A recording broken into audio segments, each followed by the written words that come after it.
Olá a todos, eu sou a Catarina e sejam bem-vindos a mais um episódio aqui no The Dark Tale Podcast.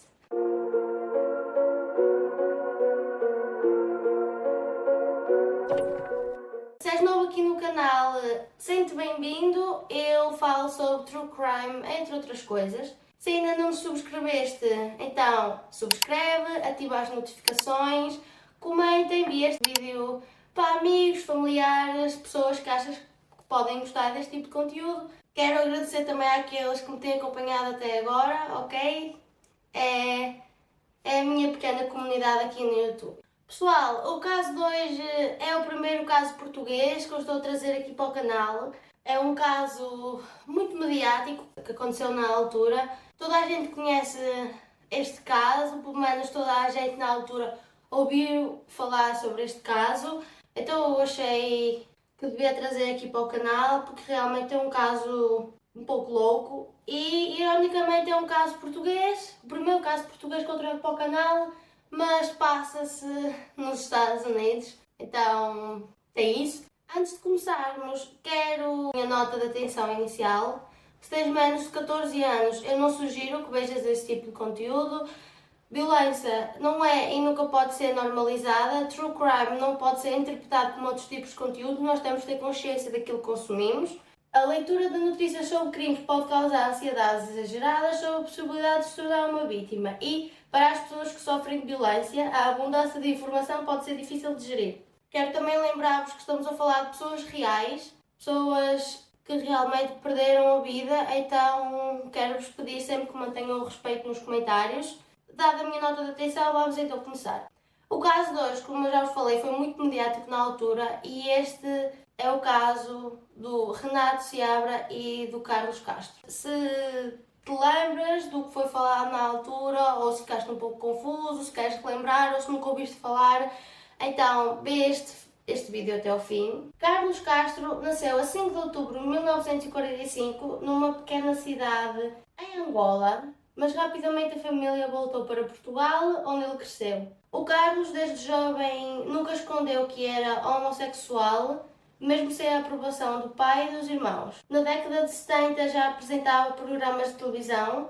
Na mesma década começou a escrever crónicas sociais para a revista Nova Gente. O Carlos Castro assinava com o pseudónimo de Daniela nas colunas, que deram muito que falar na altura, pela forma intensa que criticava a elite da sociedade portuguesa. Ainda na revista Nova Gente, o Carlos estreou como organizador de eventos e produtor de grandes eventos artísticos. Não sabemos muito sobre a vida pessoal e sobre a infância de Carlos Castro, mas a nível profissional pode-se dizer que ele teve uma longa e sólida carreira como jornalista e escritor. Com 65 anos, o Carlos Castro conheceu o Renato Seabra, um jovem aspirante a modelo de 21 anos. E, na verdade, foi o Carlos que fez o primeiro contacto com o Renato. O Carlos Castro entrou em contacto com o Renato através do Facebook em outubro de 2010. Enviou um pedido de amizade e uma mensagem, primeiramente para o Renato,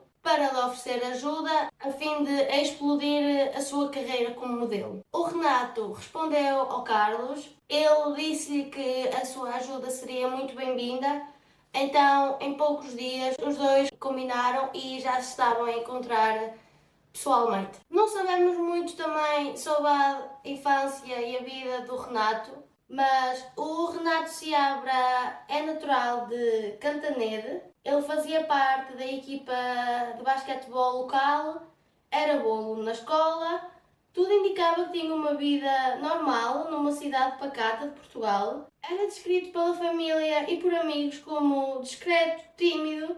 Ele mudou-se para Coimbra para estudar desporto. Ainda na universidade, em Coimbra, ele participou num programa da SIC e este programa chamava-se À Procura de um Sonho, que dava oportunidade a pessoas interessadas em seguir a carreira como modelo. O Renato Seabra não ganhou esse programa, mas acabou por ficar entre os finalistas em terceiro lugar e acho que ainda chegou a ganhar alguma coisa. Acho que ele conseguiu, com esse terceiro lugar, conseguiu um contrato com uma agência de modelos. O Renato, obviamente, sonhava em se tornar modelo. Relativamente sobre a vida amorosa amorosa do Renato Seabra. A irmã sempre afirmou que o seu irmão era heterossexual e que teve várias namoradas durante a sua vida. Um testemunho que ela deu dizia o seguinte: o meu irmão não é homossexual e como irmã tenho a certeza absoluta disso. Teve várias namoradas. Em casa do Renato, o Carlos Castro sempre foi referido como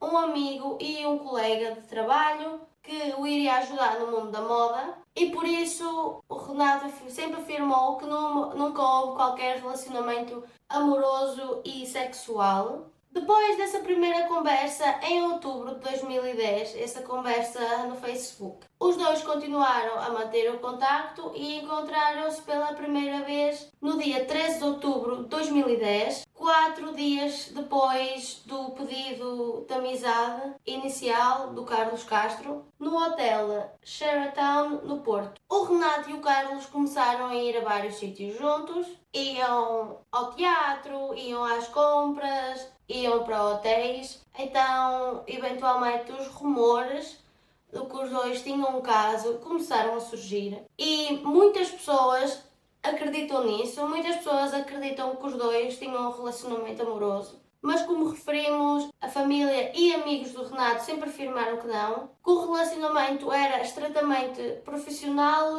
e de amizade. E isto era o que o Renato dizia à família e aos amigos, era assim que ele via o seu relacionamento com o Carlos Castro, apenas uma pessoa que o ia ajudar no mundo da moda e um amigo também, mas o Carlos Castro não via o seu relacionamento com o Renato Seabra da mesma forma. O Carlos Castro dizia aos amigos mais próximos que estava perdidamente apaixonado pelo Renato. O modelo, como já comentámos, era mais reservado sobre o assunto. O Carlos Castro convidou o Renato Seabra a passar a passagem de ano em Nova York e ele rapidamente aceitou. Isto é a passagem de ano de 2010 para 2011, a 29 de dezembro. Os dois chegaram a Nova York. Os primeiros dias que eles passaram em Nova York, segundo o que os dois homens contaram à família e aos amigos, foram dias muito bons. Eles foram ao teatro, fizeram compras nas melhores lojas da cidade, reuniram-se com alguns amigos do Carlos Castro, que mais tarde afirmaram não terem notado nada além de felicidade neles. Mas a verdade é que desde o dia 2 de janeiro os dois começaram a ter desavenças e discussões. Nesse dia, o Renato chegou a ligar para a mãe a afirmar que alguma coisa estava errada e que queria voltar para casa. Já no dia 3 de janeiro, os dois foram vistos por câmaras de segurança de um restaurante a terem uma discussão, vê-se os dois homens a levantarem-se e ir cada um para o seu lado. No dia 6 de janeiro, o Carlos Castro confessou a uma amiga, a amiga Banda, que estava a pensar terminar o relacionamento com o Renato e voltar para Portugal. E ele disse ainda a esta amiga que estava com medo de algumas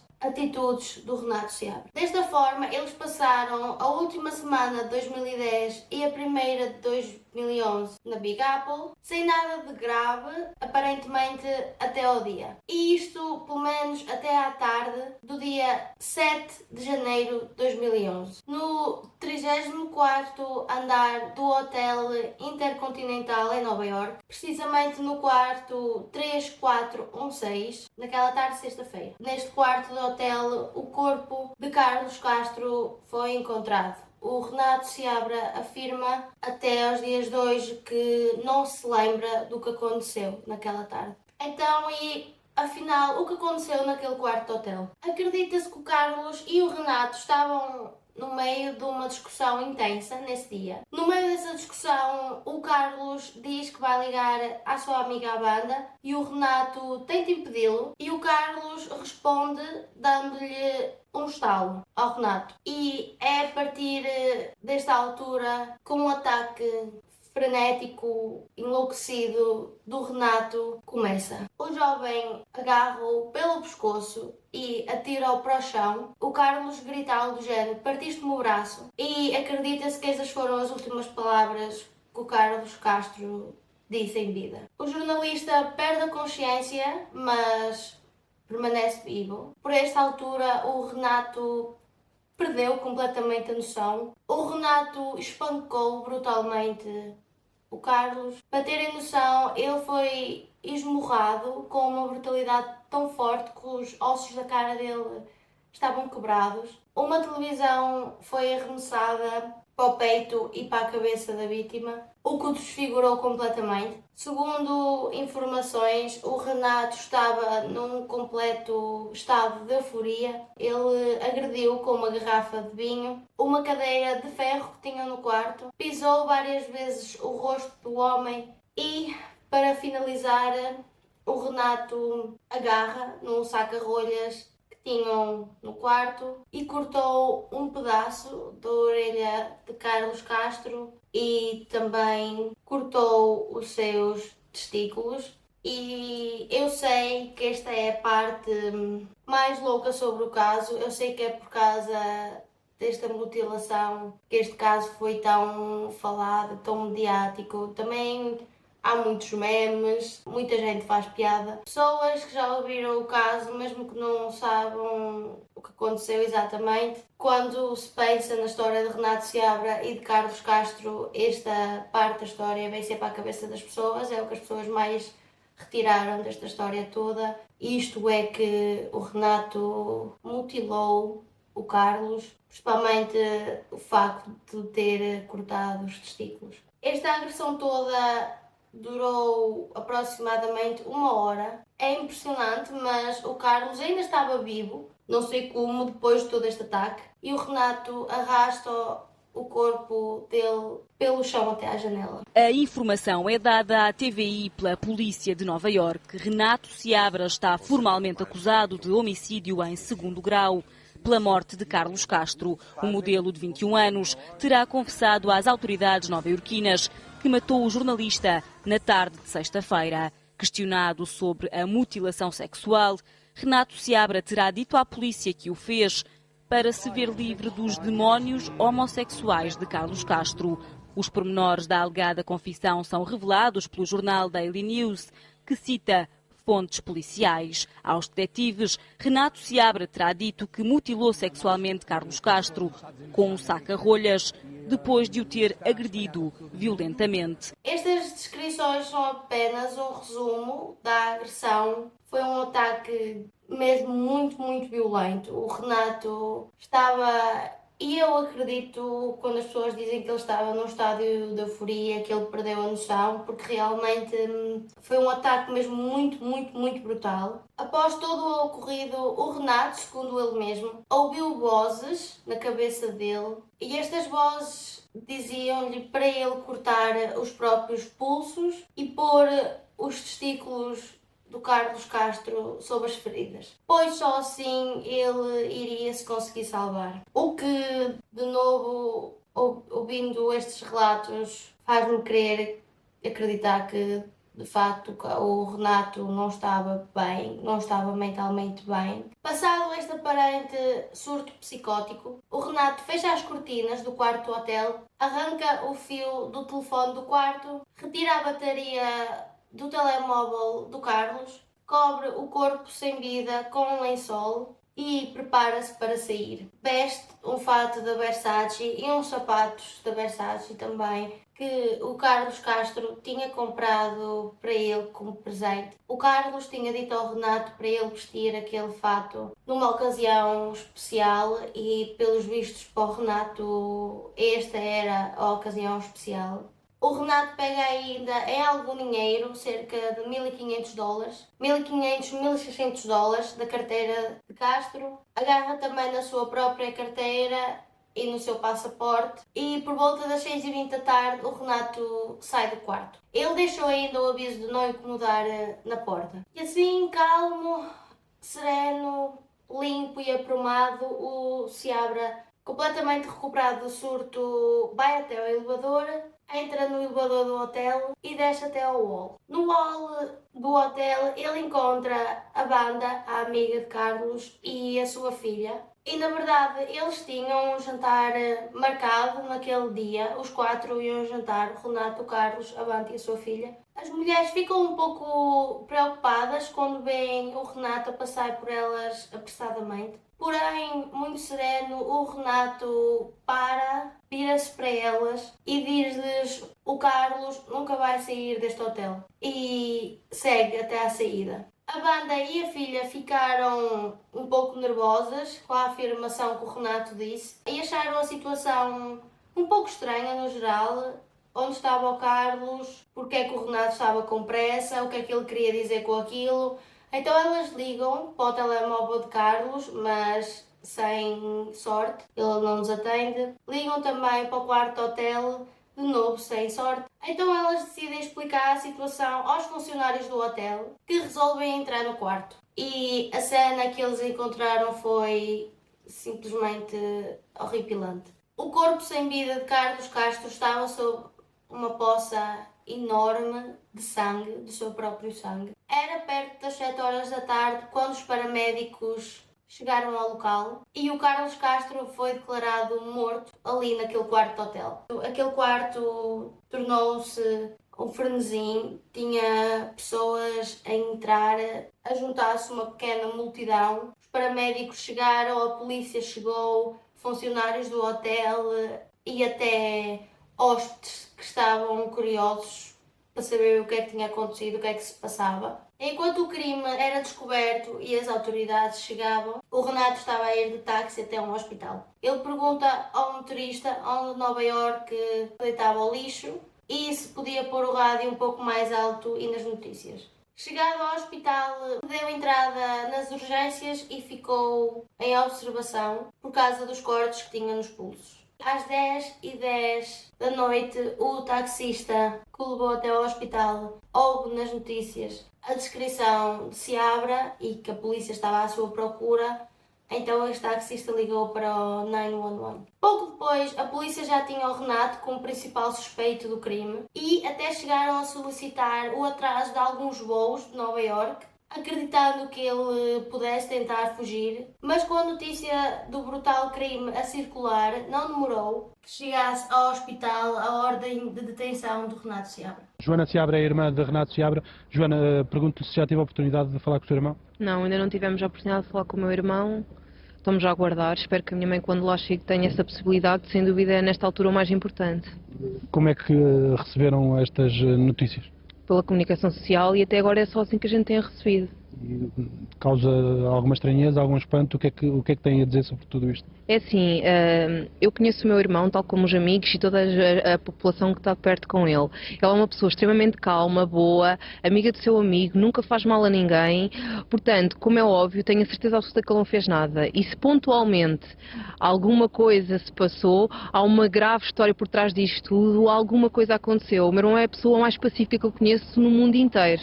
Hóspedes do hotel foram ouvidos e alguns deles afirmaram que ouviram uma fervorosa discussão entre o Renato e o Carlos naquela tarde. Informação que foi confirmada porque nesse dia o Renato tinha ligado para a mãe a dizer que tinha discutido com o Sr. Carlos. De acordo com o The New York Post, os detetives passaram mais de 13 horas à procura de evidências no quarto do hotel onde o crime aconteceu. Eles encontraram o saca-rolhas ensanguentado e lá também encontraram um bilhete que o Renato escreveu em português e dizia: atrás, mas boa pessoa. Traço poucas vezes. Não sabemos o que é que isto significa exatamente. O Renato nunca explicou e, como eu já referi, ele afirma que não se lembra do que aconteceu naquele dia. A autópsia deduziu que o Carlos tinha sido morto às 2 da tarde do dia 7 de janeiro, o que nos diz que o Renato passou mais de 4 horas no quarto com o cadáver, visto que ele só saiu do quarto por volta das 6h20 da tarde. Liz, behind me, the crime scene unit is pulled up to the scene and they are investigating this gruesome discovery made at about 7 p.m. tonight in room 3416. That's where 2 men were staying, and tonight one of them is dead, a 65-year-old man whose sources say is a well-known journalist in Portugal. Ele confessou o homicídio, entre outras coisas. O Renato disse que cortou os testículos para libertá-lo dos seus demónios homossexuais. E a partir daí as declarações começaram a ficar muito bizarras. Internado no hospital Bellevue em Nova York, o Renato teve alegadamente episódios psicóticos e que serviram de base para a tese de defesa no julgamento. Deslocou-se para aquele hospital com os pulsos cortados, numa aparente tentativa de suicídio. Quando lá chegou foi estabilizado, foi-lhe dada uma injeção que o sedativo, e ele assim ficou mobilizado à espera que a polícia chegasse. Depois, passado cerca de 1 hora, é que foi transferido para a unidade de psiquiatria daquele hospital, onde se encontra neste momento a ser interrogado. O corpo do Carlos Castro ainda continua no local do crime, à espera de receber ordens do Ministério Público para que possa seguir para a morte.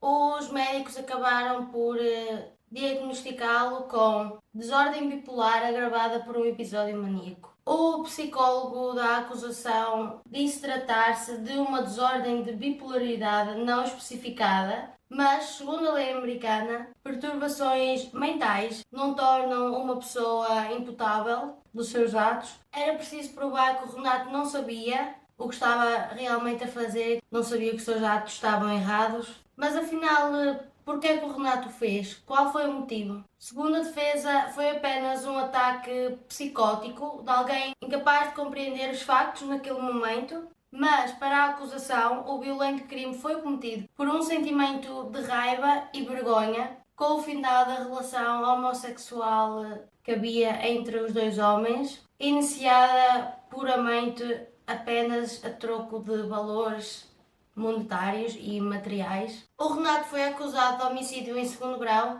O júri foi exposto aos objetos da cena do crime. Mostraram-lhe o saca-rolhas que o Renato utilizou, a garrafa de vinho, o ecrã que ele deitou por cima do corpo da vítima. E depois de 8 semanas de julgamento, o júri saiu com a sentença de que o Renato era, sim, culpado pelo homicídio de Carlos Castro. O Renato não reagiu quando ouviu a sentença. O Renato foi sentenciado a 25 anos de prisão, podendo apenas ser prolongada para prisão perpétua. O Renato é obrigado a cumprir esses 25 anos de prisão nos Estados Unidos, mais especificamente no estabelecimento de alta segurança Clinton Correctional Facility. E só passados estes 25 anos é que a pena pode ser revista. Eles irão tomar uma decisão ou prolongar a pena ou deixar o Renato sair em liberdade condicional. A mãe do Renato luta até os dias de hoje para que o filho cumpra o resto da pena